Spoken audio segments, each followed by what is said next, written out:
So once you get the color all done, the color that we just put into the line art, we're those are your midtones. It's what's in the middle between your shadows and highlights.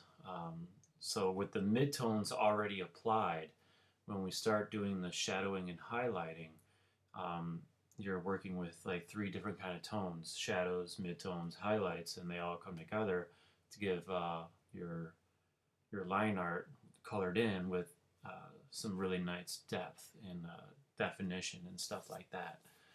Makes it really pop out. There's so many different techniques that you can do.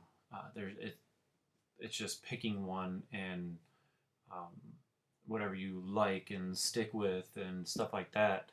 I'm just going to show you one of many techniques, and when you have some free time, there's so many other video tutorials on YouTube that will show you different techniques that you can apply to your line art if you enjoy doing something like this and just to learn something new and maybe something you might like different than doing it the way that I'm going to show you.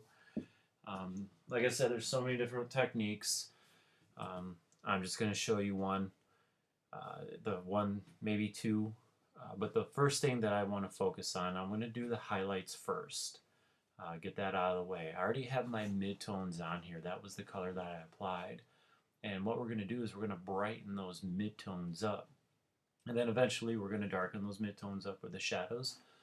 And what I'm going to utilize is the burn and the dodge tool. They're located right here. The dodge tool um, pretty much creates the highlights, like brightens things up. The burn tool, like it's pretty much says, it burns it and creates shadows and stuff like that. So it darkens the midtones that we already applied, and the dodge tool brightens the midtones that we applied. Anytime you're utilizing these tools, you always want to play around with the range and the exposure. 50% might be too much, so we might drop that down to like 25. Maybe you wanted to keep it at 50. You're the artist. You're going to find out, different techniques and what to utilize, what not to utilize. The range is very important.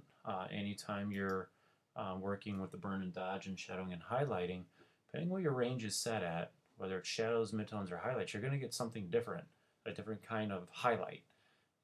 So I usually pick something and utilize it, like one brush stroke. And if I like it, I'm going to continue or leave it or do it right away and then change my range. So with my dodge tool, I'm just going to keep it at shadows because I'm going to brighten shadowed areas up and see what it does. So this is where the brush bracket keys are going to come into play, those ones I've been talking to you about. Those bracket keys will size it up very quickly. And in this project, you're definitely going to want to know and definitely utilize that technique. So with my color layer selected, because that's where I'm applying the burn and the dodge, I'm just going to start placing some highlights where I want them to be. And before I do that, I got to determine the point of light. And if I have some type of light here, eventually I might have like a moon over here, and it's shining down this way. So things that are, kind of over here and like the knee and over here, they're going to be brighter than things like under his armpit or on the side here or underneath his cape and all that other stuff. Find out where the point of light is, and they determine what needs to be darker, what needs to be brighter. So I'm just going to start placing, just did it once. That's just one brush stroke, and it might be hard to see, but I can tell the difference just by doing that one brush stroke. And I like it, so maybe I'll go over it again just to brighten it up a little bit more. And you can see just that little bit gave it some highlight. So I'll leave it there. And then the side of his face here, brighten that up some. Zoom in.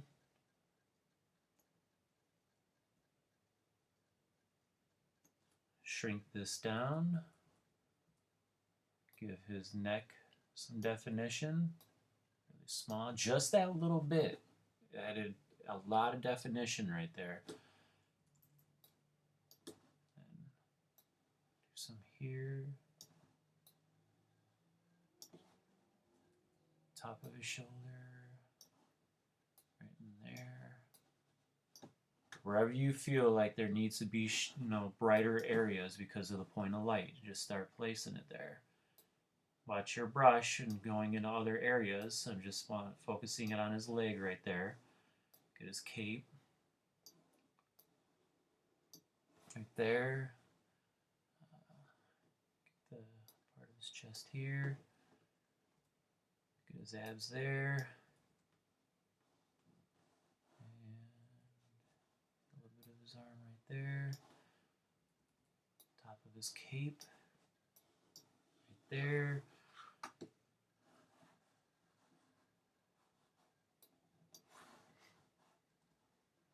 Let's see, maybe on his face right there. That a little brighter. Side of his nose. And just to see how this works out, that's given me some really good highlights right there. I'm going to change the range from shadows to maybe midtones and see what I get. And I'll undo it right away if I don't like it. And it gives me a different type of highlight. It's a darker gray, so maybe I could probably burn something in the lines of like under here. Brighten it up there, different kind of highlight.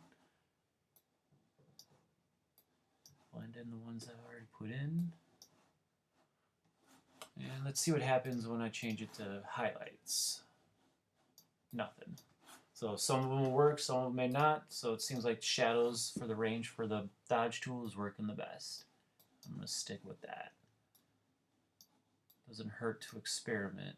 Every color that you apply is going to be different when you utilize these tools, when you're playing around with the range.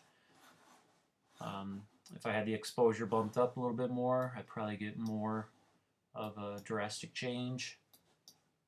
Let's see, let's burn, or not burn, but dodge some of that. Top of his boot. I mean, just applying, and I got a lot more work to do, but just applying that little bit to the Batman suit is starting to give it definition. And then when I go to burn and give it more shadows, all this stuff is going to blend in with one another. And it will give it more and more definition. But I got a lot of work to go. And I think you kind of get the idea. Just move over to the rocks really quick.